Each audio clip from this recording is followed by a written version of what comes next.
Okay, we'll start again. So this is a waste reduction. So what we are planning to do here is we want to understand what is a waste. Okay, so whenever it is not adding any value to the process, we are calling that as a non-value added. See, we'll go for one example. The value added is refers to the features and services that the customer is willing to pay. So what it means, see, for example, we are going for a payment posting is a FTE model we are working. So the client is ready to pay for the posting and the adjustment relevant to the posting, right? Whenever we are doing any incorrect activity, for example, you didn't not posted or posted incorrectly, that are not non-value added work. For that, client is not ready to pay, right? So when you're sending the production report to them, whatever is we did a mistake, we cannot send it again or we cannot bill them again. So we are calling that as a non-value added services. The same way, for example, when you're working for a end-to-end billing, whatever is coming to a AR, we are calling that as a non-value added service. Wherever you can fix the denial and fix the rejection, and if you are not fixing it, we are calling that as a non-value added services. Okay, and some of the non-value added services are necessary. See, for example, you are doing a reconciliation activity. Okay, is there any client is asking for a reconciliation? No, it is for our benefit and it is for our process benefit. We are using the reconciliation method, payment posting log, everything we are maintaining only for our management purpose or for our convenience, which they don't pay. See, it seems to be a non-value added, but we cannot remove it, right? We need that to run the business. Okay, the same way the non-value added services may be necessary to operate a business. That's what I'm trying to explain. Okay, when we need to meet a regulatory or accreditation standard. See, for example, sometime what happens is some government regulations need some activity which the client is not interested in. For that also, we have to maintain the non-value added activity.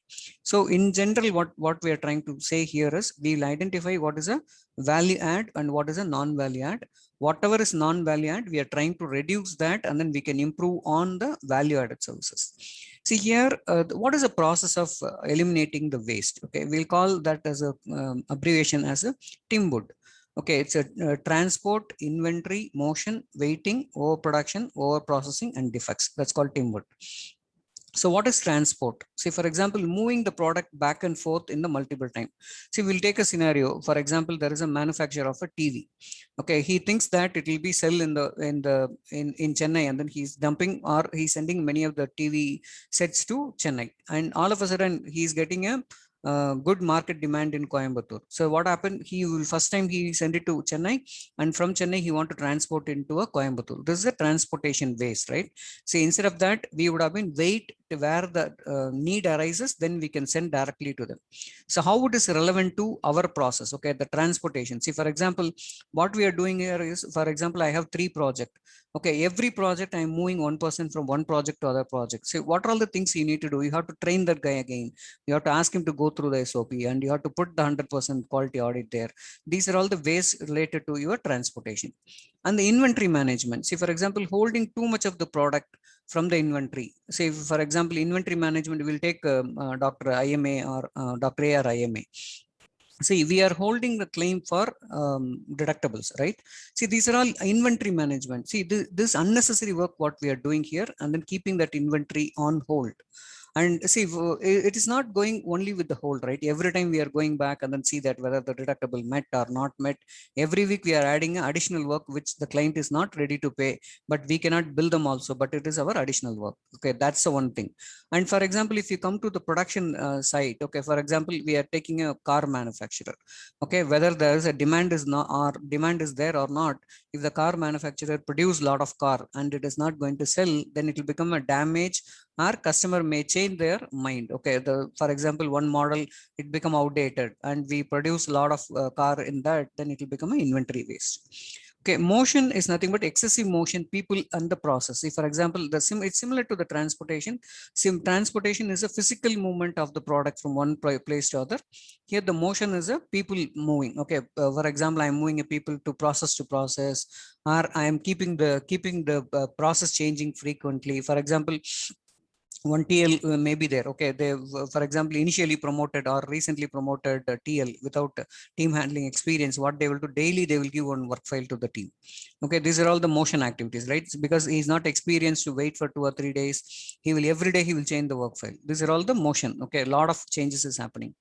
And waiting is nothing but there is a, for example, we will take this scenario from the billing we are sending to coding, and then coding has to complete, then it has to come to the billing process. So in this scenario, till the coding is going to complete, we have to make the people to wait, and then wait for the file from the coding. This is called waiting.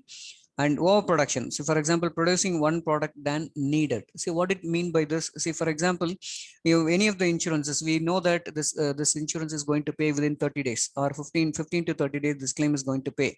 But we are touching that claim on 15th day. On every 15th day, if the claim is going to be touched, then that will become your overproduction. And over processing, see for example, extra steps. See, you may keep two people in the same process. For example, one trainee will do the same work, and then you are asking one more person to go back and then review all the process again. This is called over processing. This may need for some time, but not for always, right? So you have to see what we are doing in over processing. And defects, we know very well, right? Whenever the team is doing incorrect work, this need to be reworked and other thing. This is called the defects. Okay, we'll call that as a mnemonic as TIMBOT. Okay, transport, inventory, motion, waiting, overproduction, overprocessing, and defects. These are all the 8 types of waste which need to be removed from your process. Okay, that is important for the lean management. Any question here?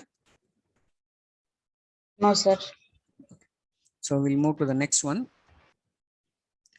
Okay, there is a lot of tools are available to remove the waste. Okay, first one is 5S methodology. This we already covered. Okay, sort. See, for example, whenever you're doing any work, it need to be arranged in this order. Okay, sort, straighten, shine, and then standardize and sustain. This we already covered in the 5S system. See, what it means is before and after you completed your work, all your work inventory need to be arranged in an order. See, for example, in a kitchen, you know that where all your spoons are available, then you need not search everywhere, right? Otherwise what will happen, every time you have to go and search. The same way, for example, here in the file, okay, for example, charge related files will be kept under the charge folder. It is easy for you to go and then search. Otherwise you have to search everywhere. Okay, that's a unnecessary time waste, and that's the reason we are saying that it is sorted out and it should be straightened. Okay, the process, if for example I'm removing one spoon from one particular place, again the same spoon should come to that particular place. Otherwise we have to search everywhere. And shine is clean. Okay, keeping your workplace clean. And standardize. See, for example, all the process need to be standardized and it has to go based on that. That's what we are maintaining a SOP and other process. Sustain, we have to, whatever we are expecting to standardize, it need to be maintained. This is a 5S methodology, and we already covered one class completely on that. Okay, and the standard of work, for example, in this 5S methodology is one part, and second is a standard of work. It's nothing but creating a straight documentation to the team so that everyone will follow the same documentation. That is called your standard of work, which we are calling that as a SOP. Okay, the next one is Poka-yoke, which is called mistake proofing. Okay, whatever you're doing, it need to be done in the first time without any error. We are calling that as a Poka-yoke system. Okay, list of action item and step must be accomplished. You have to finalize what step need to be accomplished and check off they are completed and account for. Okay, for example, I'm giving a step 1, 2, 3. So what you need to do, you check the first step is completed and second step is completed and third step is completed, and make sure that there won't be any error, so that it will go in an order and it will be moved out. And screening device, whatever is happening here, we will identify some devices where it can go for a screening. See, the screening is equivalent to your quality audit, right? We are checking the quality audit and then we are preventing the error. That and all is a screening device. See, this mainly they use in the production floor. See, what they are doing is screening device is equivalent to some preventing process, equipment, tools, and they are all keep it in the source of order. See, for example, I'm producing a particular product, okay, which should be 250 gram. So what they will do, they have a screening device should take, for example, it can be 250 grams instead of 240 to 260, it will allow. If it is more deviation, it will not allow. That kind of screening device we will keep there, and then so that it can be filtered by this particular screening device.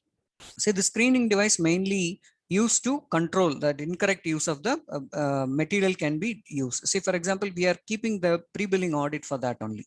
Whenever the claim is going incorrectly, we are trying to freeze it by the way of screening by doing a pre-billing audit.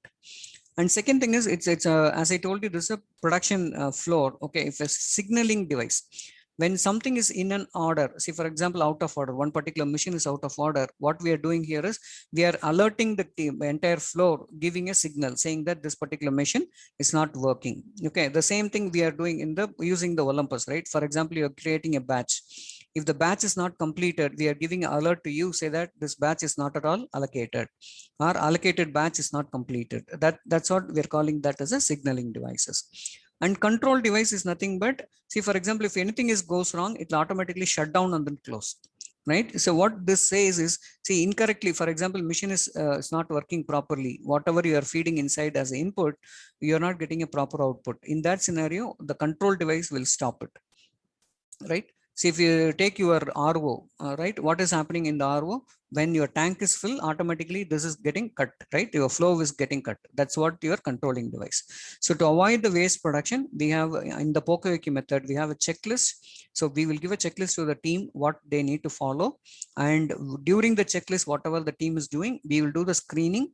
And in the screening, if anything is not working properly, we are giving a signaling device to alert you. And in the signaling device, if anything is goes wrong, it's a better than screening and signaling, it will cut off the process so that we can avoid the error in the floor. Okay, this is the Pocoyoki method. And Kanban and the pull method. See, we already discussed on the pull method in car manufacturing, right? See, instead of they will do the production only after customer book the car, right? That's called the Kanban or the pull method. Only the product. See, only produce the product when we have a demand from the customer. See, if you book the car, then only they will start the production. That's what they are saying, that it will take 2 months time or 60 days time or 75 days time, like that. They are giving a time to get the particular product. Okay, calculating the safety stock, and then what is a minimum level of safety level. See, for example, if any customer, say for example, we'll take a scenario. Okay, unless customer is order, we are not going to start. But everything we cannot keep that way, right? At least we'll keep some 10% buffer. Okay, at least if you book sometime, they will say that, okay, one car buffer is available, it can be delivered to you. Even the bike now, it is coming in the same order, right? That is the safety stock they will keep. See, the pull method can be very effective. For example, you are depending on the supplier. For example, I am depending on a supplier to give me the input methodology. So I have to find what is the lead time they can supply me and how we can close this particular thing. Okay, and determine the batch size. Okay, how many batch we can produce in a particular production slot. Okay, check and adjust the level of requested material. For example, requested material, I am getting 100 cars need to be produced. I already have 10 cars already there. Then we can release the 10 cars, and then remaining 90 we can keep there. Okay, that's the way we are going to keep it. Okay, this is a Kanban and the pull method. Okay, clear? Any question here? Sir, like in Kanban method, like how it is useful for our process? Correct. See, Kanban method is, it will be useful when you are doing a end-to-end process, right? See, for example, how we can define this Kanban or a pull method here is, see, for example, unless I know that the claim is going to be denied. Okay. See, for example, I am very thorough on my pre-billing audit, and I'm sure that it is nothing going to be denied. So I need not touch the account till it get paid or rejected, right? I know very well the claim is going to be paid. So I need not keep my AR to go and then follow up on those accounts, right? But the thing is, what we are dropping the ball here is we are not getting the payment also on time, right? Unnecessarily we have to touch it. See, when your pre-billing is very, very strong, then what do you need to do? You fix your payment posting system also a strong methodology by ERA and then EFT enrollment. So if you do that, what is happening here is you don't need to put your people there to check what's happening, right? So my demand is, unless it is paid for 60 days. For example, I'm roughly saying one system, I'll bill today till 45 days, I won't touch any claim. Okay, so from 30 to 45 days, all my claim will get paid. If you set the system like that, you want to keep the AR there below 45, no need, right? That's what we are saying. The pull system is the demanding that way.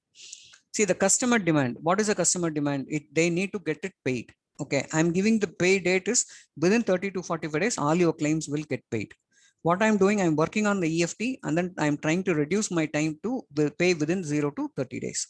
So that's the way, if you do it, we can avoid one particular process here to make our process better and then get it paid. That's the way we have to relate our pull system into our process. Clear? Okay, sir. Yeah.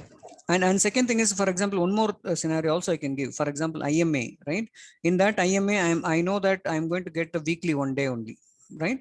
So instead of keeping the people for every day, you can ask the people to work only on that particular day. I think we have the same problem with your what is it, central reach, right? Central reach 2 days is not going to work. What is the purpose of keeping the team there? Give a 2 days leave in the work day and then ask them to concentrate on Saturday and Sunday.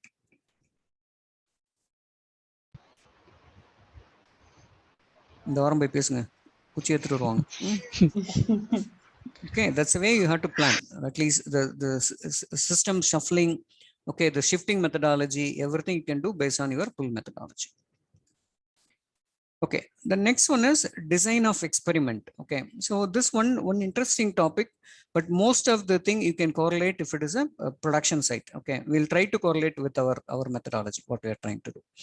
See here, the introduction to, 1 second, I'll cut this slide recording and then I'll start again. Okay, otherwise.